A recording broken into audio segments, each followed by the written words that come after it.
Ladies and gentlemen, a very good evening and welcome to Zomato Limited's earnings conference call.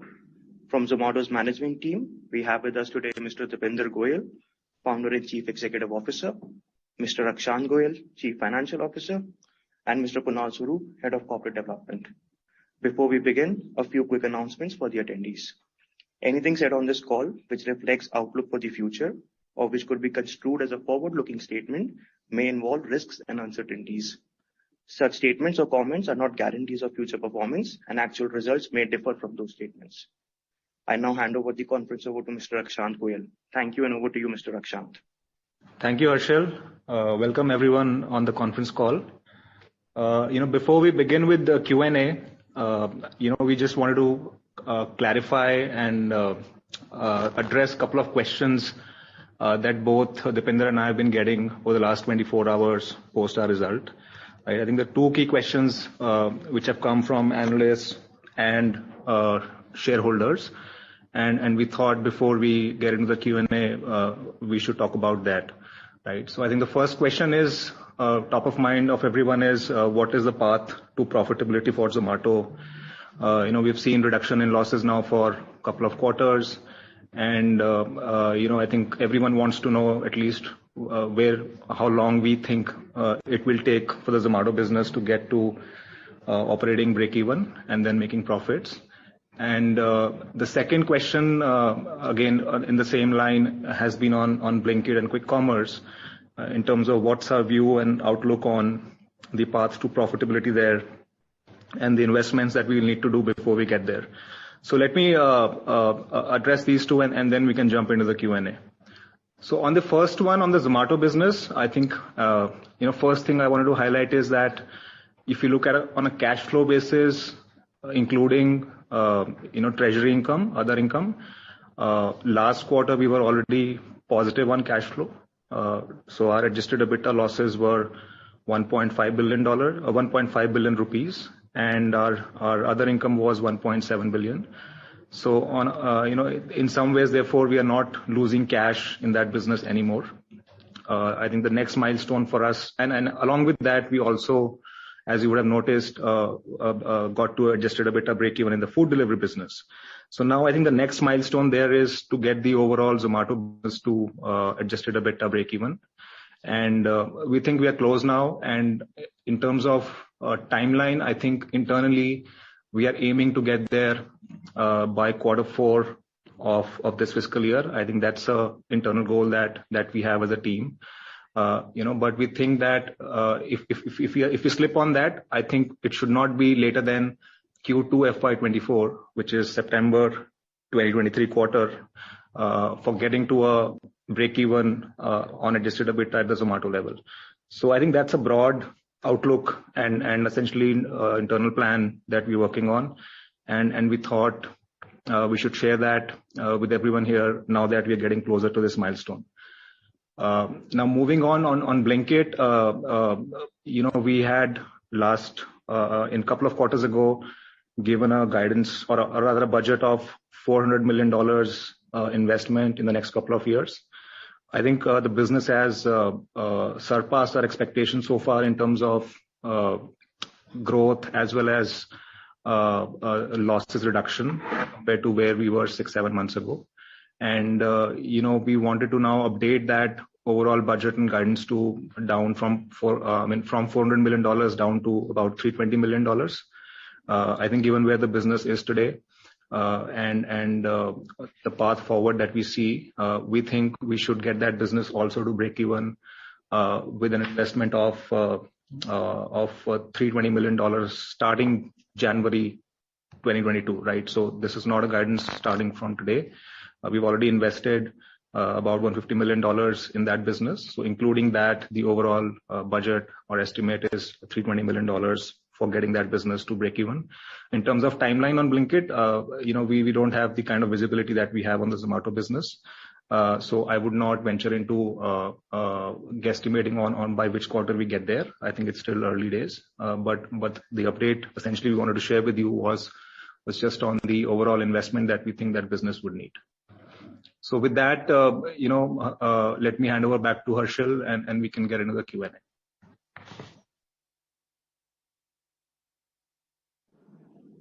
Thank you, Akshant. Ladies and gentlemen, we will now start the Q&A section of the call. If you wish to ask a question, please use the raise hand feature. We will announce your name on the call and unmute your line, post which you can proceed with your question. Please ensure that your name is visible as name followed by your organization name for us to be able to identify you before we take your question. We will wait for a minute while the question queue assembles.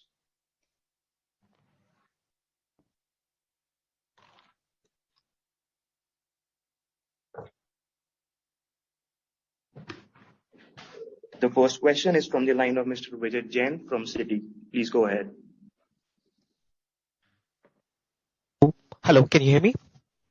Yeah, Vijay, hi. Go ahead. Hear you. Hi, Akshant. Congratulations on a great set of numbers, Akshant and Dipinder. My first question is on the food delivery business. There's a fairly decent QOQ improvement in take rate on a reported revenue basis around 40 basis point, right? Or about 2.5 rupees an order.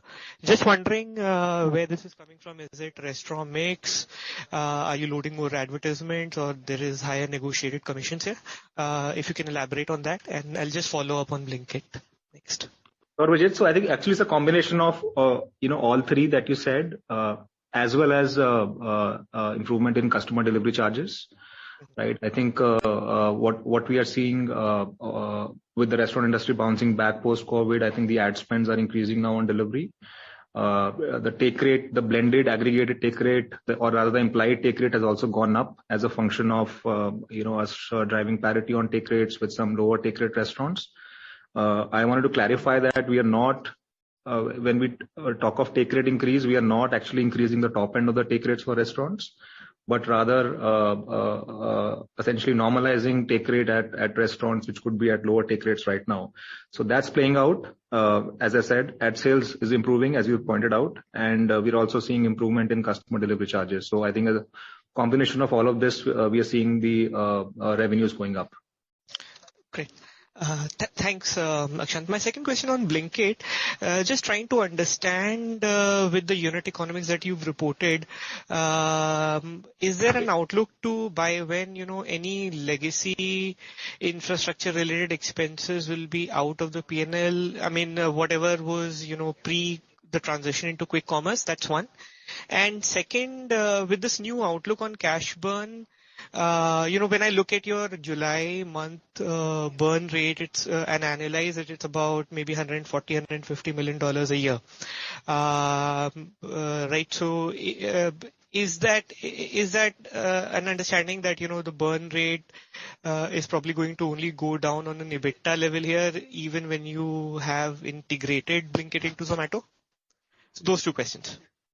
Yeah. So Vijay, yes, post the transaction closure, we expect, anyways, as you're seeing from the numbers, the losses are coming down. I think that should continue going forward post the transaction as well, as synergies kick in. We expect that trend to continue. And to your first question on any legacy costs, I think there is none in the system as of now. I think pretty much that business is fully pivoted to quick commerce, and both the revenue and the cost structures right now are totally aligned to the current business model. Got it. I'll just jump back into the queue for more questions. Thank you so much. Thank you. Next question is from the line of Mr. Gaurav Rateria from Morgan Stanley. Please go ahead.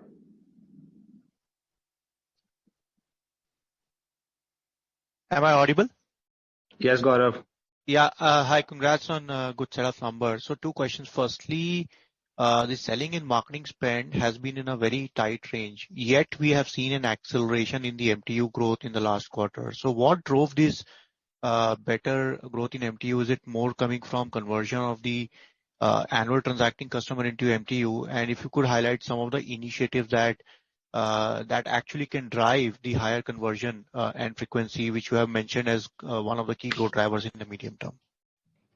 Yeah, Gaurav. So, I don't think we would want to talk about the initiatives here because that is like core strategy for us for the business. But your observation is right. I think the growth in MTU is coming from increasing conversion, retention, or essentially the other way to look at it is conversion of annual transacting users to monthly transacting users. So we are definitely seeing that, as well as we are seeing growth in frequency of repeat customers. So I think both of them are driving order growth, which was pretty healthy in the last quarter.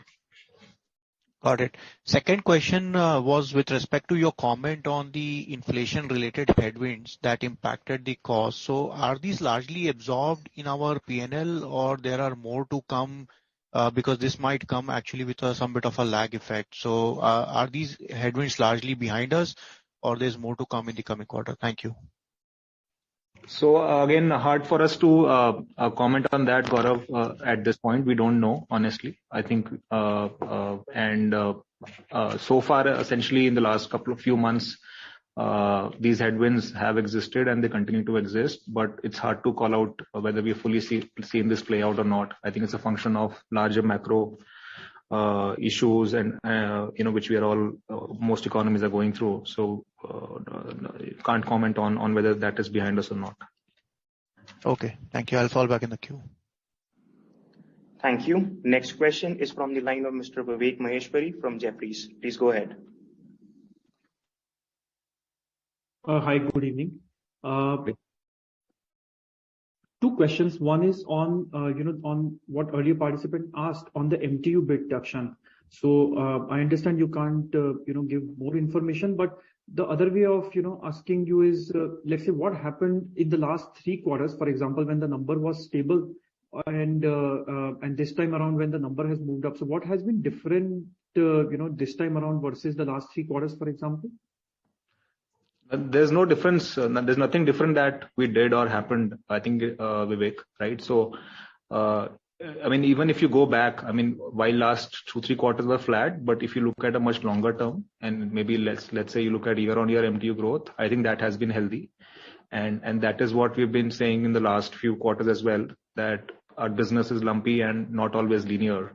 And over a longer term, where you at least look at year-on-year trends, things will look more linear than versus looking at quarter-on-quarter trends, right? So I think this quarter, therefore, nothing different happened. There is not much seasonality that we see in this quarter anymore. I think some people have this notion that April to June quarter has IPL, and therefore there is usually a bump. So at least in our business, we have stopped seeing any meaningful bump due to IPL in the last couple of years. So nothing different about this quarter. I think it is just growth catching up on this bit, which was long due, and we expect this trend to continue. Okay.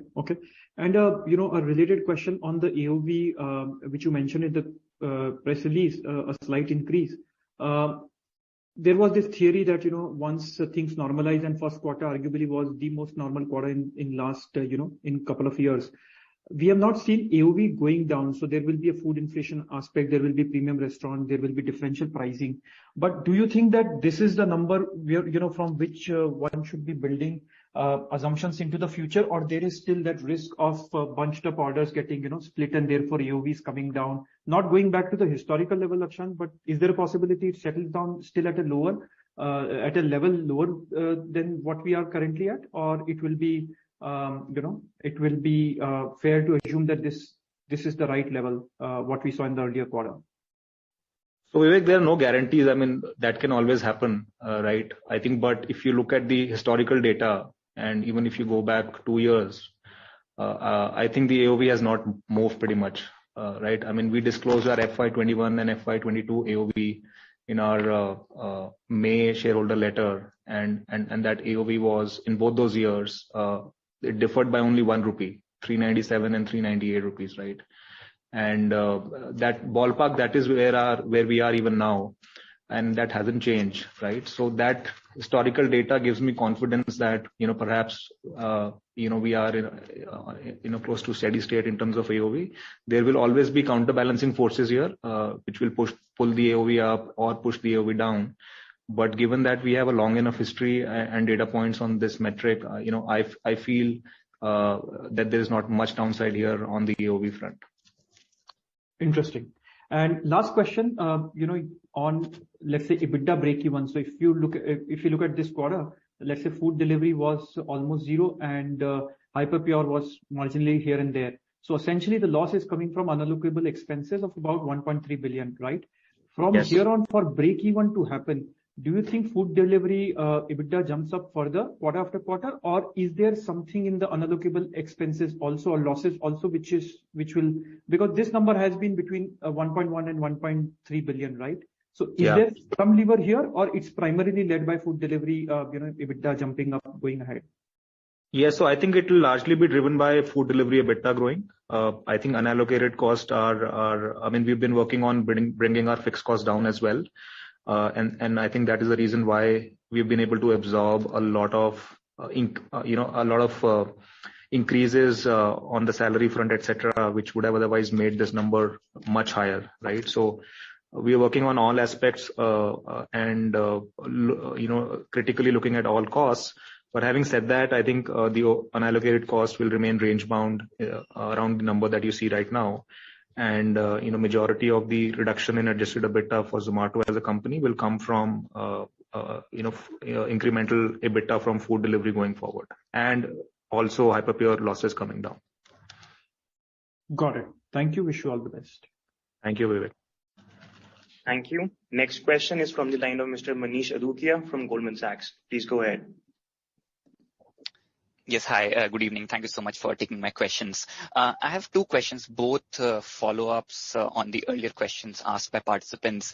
First, when we think about, Akshant, when you guided to profitability by Q4 of this fiscal year or latest by middle of next fiscal year, what are the assumptions that are driving that profitability? So when we think about, let's say, the different levers that you've talked about in the past, be it in terms of take rates, rider costs, marketing spend, etc., or AOV, where do you have the most amount of visibility that, some of those numbers may move up higher and so you get to profitability? So if you can just help us understand the breakdown of, from here until, let's say, next 3 or 4 quarters, what are the 1 or 2 key metrics that will drive that higher profitability? That's my first question.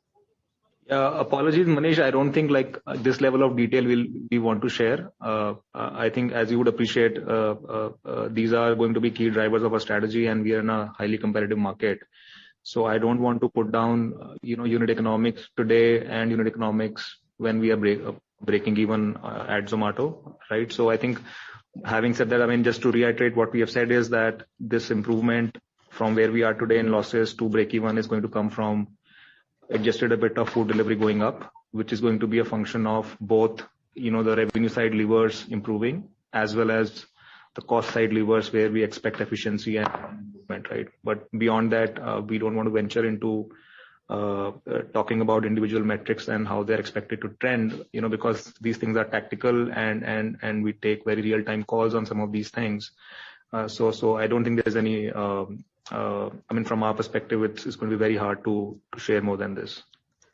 Sure. No, Akshant, I appreciate that. So just a quick follow-up on that. So as far as your rider costs are concerned, was June quarter, let's say, the peak of that? I mean, the impact of, let's say, inflation or higher fuel costs, that would already be reflected in the rider cost in the June quarter. And from here on, that number should only improve or, stay stable. Is that assumption correct? So not necessary, Manish, because the current September quarter, we have rains, which has a adverse impact on the cost for us, the delivery cost, right? So we'll have to watch out how this quarter plays out in terms of, how intense the rains are in the country, and that will drive the outcome on delivery cost. But from there on, perhaps I would agree with you that we should see an improvement and reduction in delivery costs going forward. Thank you, Akshant. My second question is, again, on MTUs, which has been discussed quite widely during the call. So again, just coming back to that discussion, when we look at your MTU trends over the last few quarters, and we appreciate that, there's been COVID impact in the last couple of years as well, but it's been quite volatile, the MTU numbers, and like you've rightly called out, it's been lumpy. In some quarters, it's also been negative. Now, when you look at the last quarter where you grew 1 million, which was an improvement versus the previous 2 quarters, is that run rate something that you're internally happy with? Again, there was a media interview of Deepinder, I think last month, where I think the guidance was of a slightly higher annual number. So just want to understand, when you think about ATU to MTU conversion and the current run rate that you see, is that in line with where you think your long-term growth rate numbers would be, or do you think there could be more upside to those numbers? So Manish, I think, look, internally we optimize for GOV growth. I think that is the North Star metric for us, right? And while doing that, it's not always necessary that MTUs need to grow, right? Because periodically you will figure out there is a bad quality customer cohort that you have, which you are okay, getting, which you are okay losing, right, which could lead to a lower growth in MTU or a reduction in MTU, which is fine. But overall, I think as long as directionally the GOV is growing, right, which means that orders are growing and your AOV is stable, and minor variation on MTU is fine. So we don't necessarily therefore obsess over MTU growth. I think it's more an outcome of the things we do and the products and features that we launch, which over time drives MTU growth. And for example, if you compare June quarter MTU to the last quarter or last year June quarter, we've seen a healthy 35% growth, right? So I think that is in line with how the GOV has grown and the orders have grown in that period. And I think broadly we expect that trend to continue, right? There could be ups and downs, but I think, as I said earlier, that on a year-on-year basis, we should see a healthy growth, given that we have so much room to grow here compared to where we are today. Sure. Thank you so much, Akshant and team, and all the best. Thank you, Manish.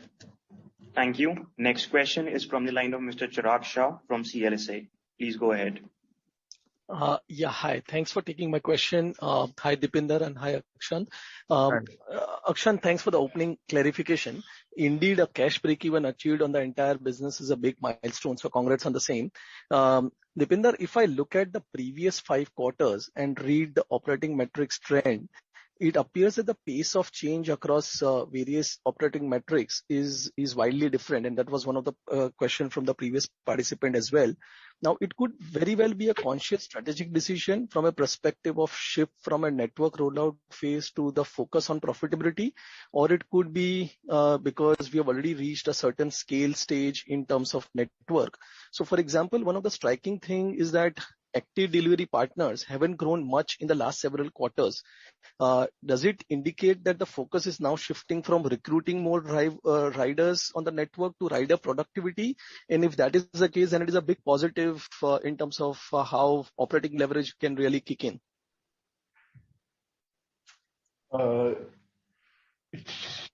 Chirag, what I would say is that change is always slow and then it's actually fast. Right. So I think you don't wake up one day and say, now I want change, and then change happens overnight. So I think over the last year, we have been really prepping and working hard to set up the infrastructure to make this change happen. And this quarter is when all of those things actually started to happen. So I think that's what really happened. And we have been focused on the quality of business as well as growth. And while we have been working on a lot of these things since the last year, some of these things just only went live this quarter.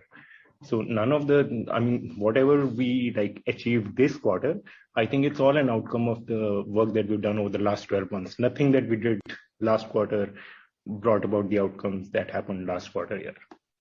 That I understand, Deepinder, that's super useful. But I'm just sticking to that point around active delivery partner numbers, right? I mean, if you look at the last 3-4 quarters, that number has moved in a very narrow band. So the question that I'm asking is that are we out of the network rollout phase and focusing more on productivity incrementally for the last 3-4 quarters, or there is still more more to happen in terms of delivery partner improvement and restaurant partner increase at the same pace at which we were doing earlier? No, I think this number will go up as we grow in terms of number of orders, because we can't grow in number of orders, let's say 2x, 3x, and still be on the same number of active riders. Right. So, this number will also grow. And so far, the last quarter has been good because we have been able to get some efficiency gains out of the network quite a bit. But this can't flatline here. This number also has to grow. Sure. And then on CAC, Deepinder, given that 90% of our business is from repeat users, more than 50-60% of new customer addition is organic, which is what we discussed last quarter as well. What impact do you think it is now at least having on the CAC going forward? Yeah, so I think Chirag, CAC numbers have stabilized for us at very acceptable levels, and I think our marketing spends are also pretty steady now. So I think unlike 2-3 years ago when again they used to be very, very skewed in one quarter versus other, I think now we are in a state where we are acquiring a similar number of new users every month by spending slightly lower amount on marketing spends every quarter, right, going forward. So CAC therefore remains at a healthy level and slightly keeps coming down slightly. And I think we are at a pace of new customer addition, which we are happy with. It's the right balance of growth versus continuing to improve our platform and retention so that incremental new user retention over time continues to go up. Sure. Thanks. So before I get back in the queue, good one on the sustainability report published in June 22. I have more questions, but I'll get back into the queue. Thanks. Thank you, Chirag. Thank you. Next question is from the line of Mr. Pranav Kshatriya from Edelweiss. Please go ahead. Yeah, hi. Thanks for the opportunity. I have two questions. Firstly, we can see some reduction in number of dark stores in Blinkit in last 3 months as well. So where should we see this number stabilizing?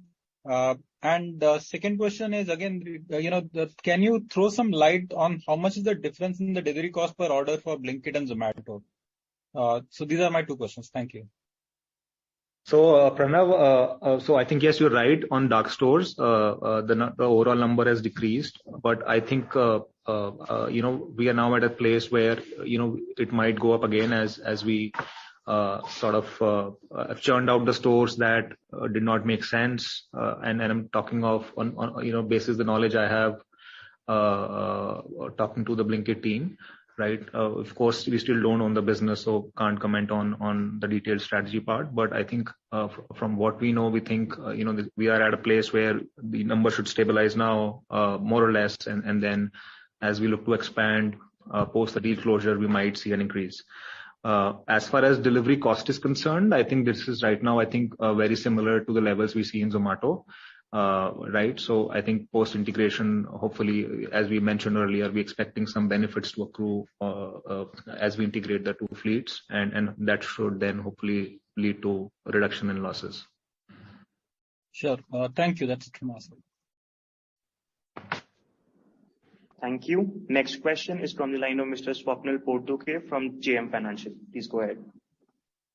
Hey, hi. Thanks for the opportunity. So a couple of questions I have. First is on the media articles which are circulating and the talk about Eternal, and there's a mention of the new organization structure which is expected to be, you are expected to revamp it with 4 CEOs and then Deepinder at the top. Could you just help us on those thoughts, give some clarity on that? So Swapnil, I think look right now we know it's been in the media, but so far I think it's been an internal announcement. I think I would say that we're looking at reorganizing ourselves as we get into a place where there is more than food delivery as a business that we need to run, and I think at some point in future, perhaps through a public announcement, we'll give you more clarity on the thought process behind this, but. I don't think there's anything to worry about on that front. I mean, it's just internal restructuring just to get the teams and incentives aligned and the org structure aligned, to the next 3-4 years of going forward as a business. Right. And secondly, on the dining out business, so if you look at the last 3-4 quarters, the revenues from the business has not really moved significantly, between 60 to 70 crores roughly. And so what has been the reason for that, and how do you see that business evolving going ahead? And just a follow up on that, and how should we look at the margins? Because even margins, despite the revenues not moving much, the margins have been slightly more volatile in this business. So any thoughts on that? How should we look at both the top line as well as the margins part? So Swapnil, I would say that, as we mentioned earlier, that we are rebuilding that business. So I would say that we should expect these numbers to stay at the current levels for at least the next 1 or 2 quarters. And thereafter, I think as we get more data on how the rebuilding is going here and how the customer traction is, then perhaps we could share more color on the expectation here on revenues and margins, right? I think this business for us is always going to be profitable, right? So that we know. So it's not going to take capital, but it's a function of getting the product right and the monetization model right here, which could really lead to a massive jump in the revenues here down the line. But I would say we are still at least 1 or 2 quarters away before it really starts taking shape. Right. Any sense on the number of restaurants who are paying customers in this business? If you can help on that. Yeah, so that number is not public, Swapnil. I would refrain from sharing it. Okay, no worries. Thanks a lot for the opportunity. Thank you. Thank you. Next question is from the line of Mr. Aditya Suresh from Macquarie Capital. Please go ahead. Thanks, Deepinder and Akshant. So just 2 questions. One is, are you able to provide me updated insights on your transacting user mix?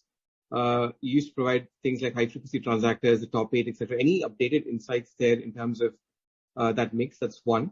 And second is, are you able to provide me color here on employee expenses and share-based payments and how that kind of trends in the next few quarters? Thank you. Yeah. So Aditya, on the MTU mix, I mean, there is no incremental insight to share. I think we did share some details around this in our last 2 quarterly letters, right? So we'll keep periodically giving an update as and when there is material movement in those trends. So in absence of that, it's fair to assume that pretty much the older disclosures are where we are in terms of the mix. On your second question, I think the ESOP expenses, as we had also indicated earlier, we're expecting them to come down going forward, because the way these numbers are accounted, the accounting charge is front-ended, and as therefore we move forward, the accounting charge is expected to continue coming down. And the overall employee expenses outside of share-based compensation also, I think, we don't expect that to move beyond the 15-20% annual increase range. So, yeah. Thank you. Thank you. Next question is from the line of Mr. Ashwin Mehta from Ambit Capital. Please go ahead. Hi, thanks for the opportunity and congrats on good set of numbers. So Akshant, one question in terms of Hyperpure growth, which grew pretty smartly this quarter. So is there a component of you starting to supply fresh to Blinkit out here, or it is largely due to possibly higher supplies and the increase in restaurant base that you're having? Yeah, hi Ashwin. So it's the latter, which you mentioned, which is essentially, I mean, we haven't done anything outside of supplying to restaurants so far. So this business growth, therefore, is like to like in that sense, if that was your question. Okay, fair enough. And the second one is in terms of, from a competition perspective, if you look at the disclosures from Process, it appears that you seem to be winning share. So any reactions that you're seeing in the marketplace or anything that you expect in terms of competitive intensity going forward? Yeah, so Ashwin, an interesting question. So I think this keeps changing honestly, every quarter, every month, every week sometimes. Yeah. So I think the competitive intensity and tactics are very dynamic, and this has been experienced not just now but over the last 2 years. Also, right? So there's nothing outside of ordinary, therefore, that we see right now, and the period of aggressiveness and then it going to the other extreme. I think that pendulum is always on, right? So yeah, we're watching that keenly, and as I mentioned earlier, also, I mean, while it's a highly competitive market, and it's important for us to continue monitoring what everyone else is also doing. Okay. Thanks a lot and all the best. Thank you, Ashwin. Thank you. Next question is from the line of Mr. Mukul Garg from Motilal Oswal Financial Services. Please go ahead. Thank you. Just a couple of follow-ups. First of all, option the number of orders per rider per day, have been rising for last few quarters. This quarter was a fairly strong jump. What was that a big factor in the improvement you saw in the contribution margin, and how should we expect the number of orders executives are going to carry going forward, increase or improve from the current level of about 5.6 orders per day? So I'm sure, Mukul, these are our estimates because I don't think we disclose either of these metrics, either orders per rider per hour or orders per rider per day, right? So, but directionally, I think number of riders are the same. But we don't even disclose the orders. So, but anyways, I think directionally your question is, I think if I can rephrase your question, you're asking that is improvement in delivery fleet efficiency leading to improvement in contribution margin, right? That was your first question. And your second question was, how do we expect the number of orders to grow from here, right?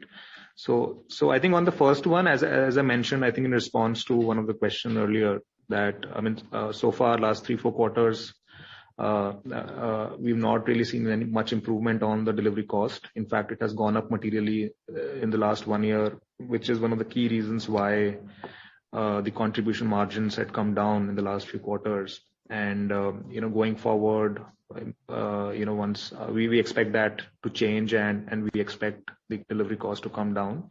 And again, I want to re-emphasize that we want this to happen along with increase in earnings per hour for our delivery partners, right? So this is not us versus delivery partners. I think there has to be a business case where they make more money per hour while our cost per order comes down, which is essentially us sharing the benefit of increase in efficiencies, with our delivery partners. So I think that's the thought process here, and we think that's going to play out now in the next few quarters as things stabilize on that front. On your second question on orders, I think again we continue to see a healthy order growth over the last few quarters as the GOV has grown, and along with MTU growth, we think that's frequency growth is also going to be a key driver, which will overall lead to a steady increase in orders going forward. Right. And the other question was, in terms of your growth on the food delivery side, the relative movement between AOV and volume. You indicated that AOV, you don't expect it to move too much directionality. But what has been your experience over last quarter or so between people kind of returning to offices and office orders picking up versus the inflation, which has also kind of taken up the overall order value. If you can give some sense of how the movement has been, and do you expect the proportion of single orders to increase going forward as people come back to office? Yeah, so Mukul, I think AOV growth, I think a couple of levers you mentioned, which impact AOV, which is people coming back to offices and hence the order size going down. Second is food inflation, which has been more stark in the last quarter, which has resulted in menu price increases. Third, I would also say is that as the customer delivery charges go up, we see the order values going up as well because the basket size starts increasing once the delivery charges go up, right? Fourth is again the mix of restaurants on the platform in terms of premium restaurants versus the other restaurants. So I think there are multiple forces at play here, right? And each of them either lead to a increase in AOV or a decrease in AOV, right? And the net impact in the last June quarter has been that we have seen a very minor increase. And that's what we have shared in the letter with everyone. Sure. If I can squeeze one last question, and I don't know whether you can share the data. You mentioned that the take rate improvement has been on account of the lower end of restaurants kind of moving more towards the average. Is it possible to share what portion of your restaurant partners are still meaningfully below the average take rate, or maybe to put it another way, do you still see a meaningful upside to the take rate X of delivery cost? Yes. So I would respond to the second part of your question. Yes, we do see, I think, some upside, which is yet to be, which is not, or rather, which will continue to help the overall take rates go up in the subsequent quarters. So yeah, we do expect that to happen. Great. Thanks a lot for answering the questions. Thank you, Mukul. It's from the line of Mr. Karan Danti from Jetha Capital. Please go ahead. Yeah, thank you, management, for taking my question. I had two questions. The first was on moats and market share. I think there's a little bit of confusion around how a business like yours builds a sustainable moat. Over the next 2 or 3 years. You've already demonstrated you're pulling away from your number one competitor. But if you could just echo once more, if you're sitting here sort of 2 to 3 years from now, what are the moats you're trying to build such that your market share trajectory continues along its very favorable path? And then secondly, on the frequency, an MTU question, I think you're showing very consistent, growth in frequency, but yet you're still short of, I think, global benchmarks on that, on that metric. Others have used a loyalty program, clever couponing and other things to drive frequency up. So I'd be curious to know whether you're going to, perhaps revisit, the programs you have, to keep driving for the frequency. Because I know you mentioned you have about 2 million people who order, 50 times a year or something. So if we can take that 2 million and make it 10 million, obviously there's a big impact on the business. I'm just curious as to if there's any way to do that forcefully. Yeah. Hi, Karan. Thanks for your questions. So answering them one by one. So on your first question, I think our focus is always on a couple of things here, which we think, and a lot of things lead to those two things. But I think our focus remains on continuously increasing the quality of our service. I think that's very important in a business like this, where the customers are very sensitive to the service. You're talking of food consumption here and almost a real-time delivery, right? So it's a perishable product which you are delivering to customer within 30 minutes. And therefore the expectation on these service levels is very high, right? So I think that remains one of the key, I would say, area that we focus on as a business. And I think that in turn drives a lot of other things which leads to growth in the business and improvement in economics and propensity and inclination of customers to pay for the service as well, right? So that's one. And the second is, I think also leading from that is, and some other things, is brand, right? I think eventually we think it's important in a business like this to have a strong customer brand, and whatever we do therefore should continue to build that brand, which in turn further helps us retain customers and therefore significantly impacts our economics as well as growth going forward, right? So I think from our vantage point, these are the two things we focus on, and that is what leads to whatever that's happening in the market and also in terms of our own growth. On your sorry, boss, can you just repeat your second question, Karan? That slipped through my mind. Yeah, no, the question was frequency and how any plans to revisit your loyalty programs in order to drive frequency higher. Yeah.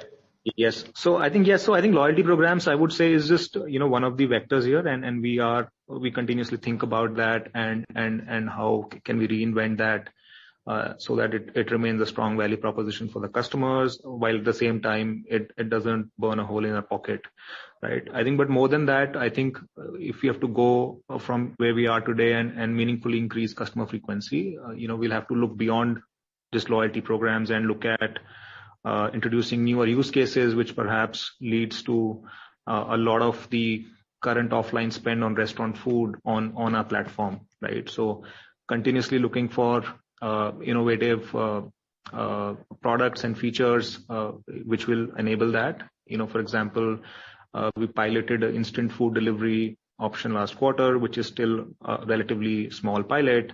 But I'm highlighting that just to indicate to you that these are things that we're looking for which we think will meaningfully impact the frequency of our users on our platform in the medium to long term, in addition to just, the loyalty programs.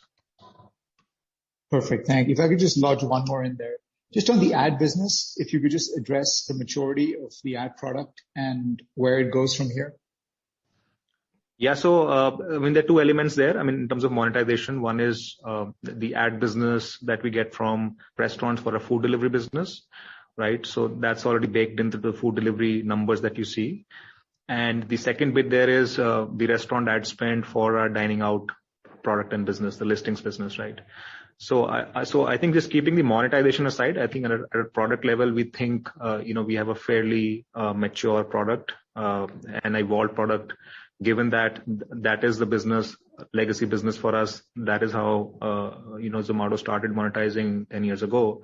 So I think, therefore, I think in terms of analytics or data mining, or even essentially making it informative for the restaurants and demonstrating the kind of ROI they get and the benefits they get, slicing and dicing data and showing returns to them. I think on all those aspects, we think the product is there. I think right now for the ad sales revenue to go up, it's more a function of actually driving sales and growth and traffic on the platform, which should then, given the strong product, lead to incremental growth in revenues.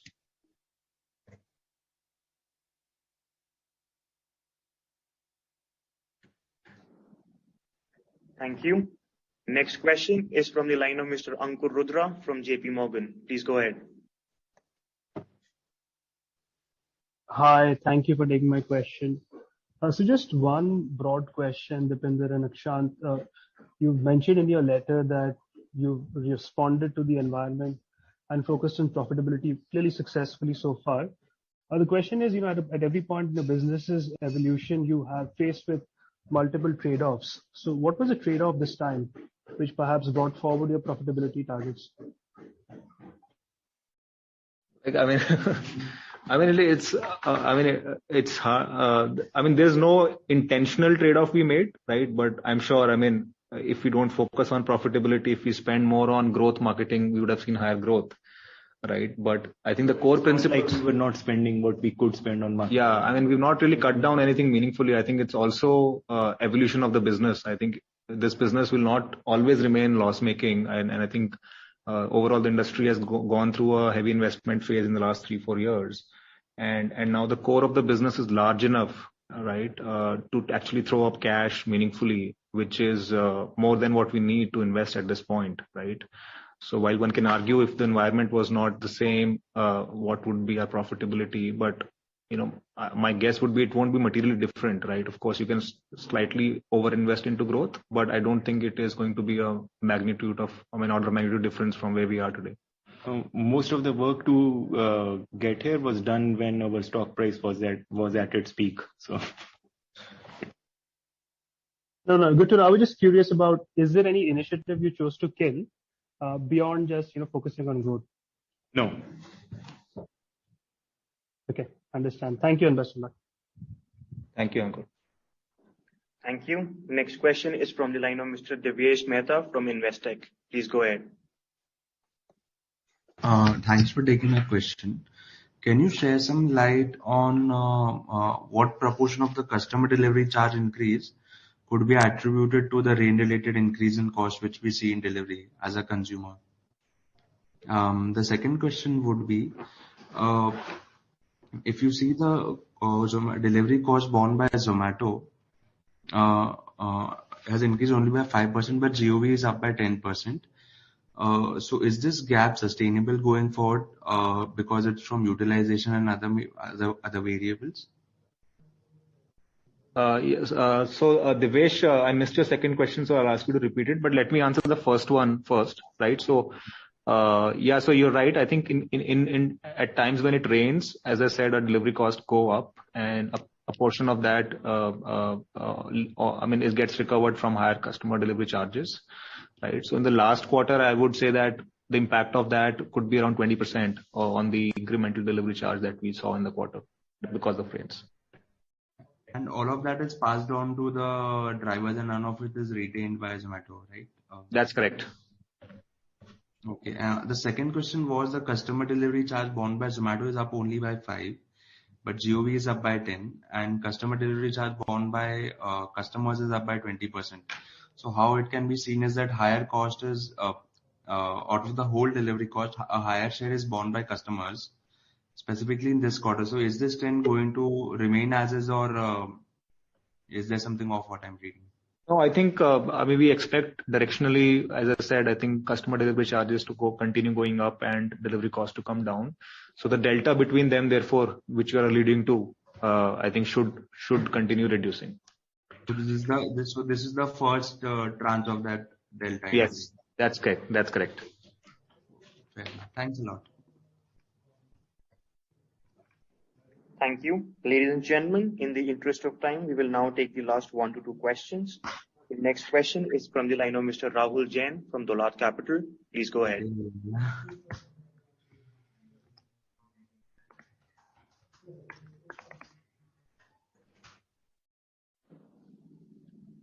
Mr. Rahul Jain, are you there? Yes, sorry. Can you hear me? Yes, Rahul, we can hear you. Please go ahead. Yeah, hi. Congrats on strong number. I just want to ask one question, which is, we're trying to optimize the cost or the profitability in the business. But what would be the key growth KPIs that would make you revisit this? Is it in terms of a minimum threshold order or revenue growth you would like to keep before you try and optimize beyond this?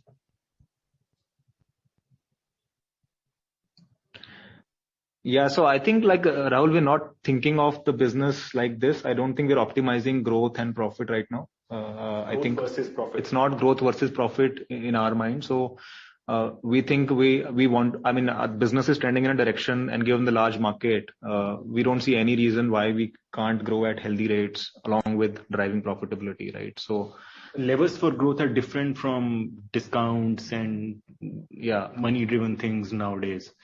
So I don't think us driving for profit will reduce the possible growth that we have in the business. Yeah, appreciate. Maybe if I could rephrase in a different way.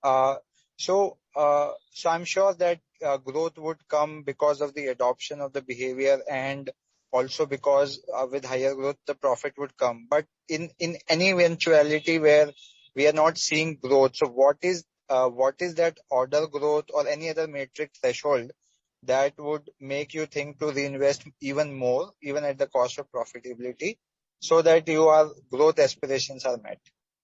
So I would say, Rahul, it's a hypothetical question at this point, right? If it becomes a reality, we'll think about it. But I don't think we are at a place where we worry about that at this point.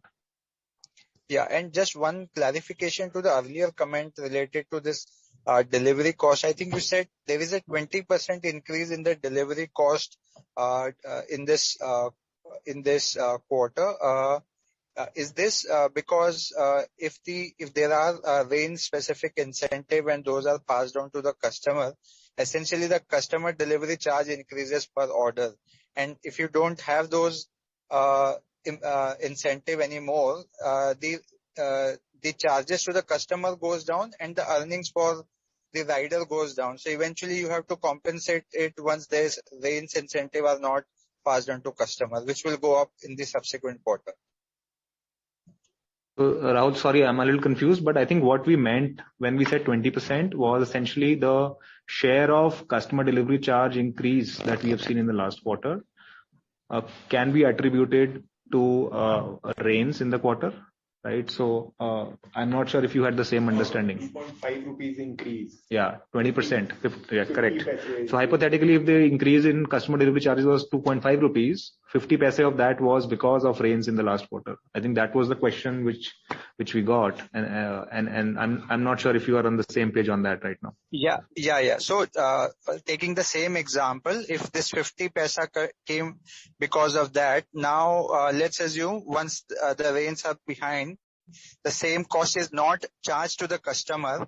And yes. That's why to that extent, the earning of the rider goes down by 50 paisa, which need to be compensated by Zomato to ensure that his earnings are intact. No, so it doesn't work like that, because I think the expectation for earning during rains is higher than usual, right? If it is not raining, right? So if I'm expecting to make 100 rupees an hour during non-rain times, then that expectation, let's say, for example, hypothetically goes up to 150 rupees, right? Whereas I can only recover a portion of that from the customers, right? And therefore, when this reversal happens, we actually have a positive impact on contribution because the overall cost benefit that we have here is larger than the revenue that we forego. Understood. Appreciated the color. And if I could squeeze in one more, you had a good margin in this hyper pure business. So is there a way to see this business that what are the kind of margin on a steady basis this business can achieve, or maybe in near to medium term, any ballpark margin aspiration that we may have here? Yeah, also we have, I think, shared in question 14 of the letter that we expect 5 to 10% EBITDA margins here in a steady state. And I think that's what the aim is at this point. And then we'll see how we go from there. Thank you, ladies and gentlemen. We will now conclude this conference call. Thank you for joining us, and you may now disconnect your lines. Thank you, everyone. Thanks, everyone.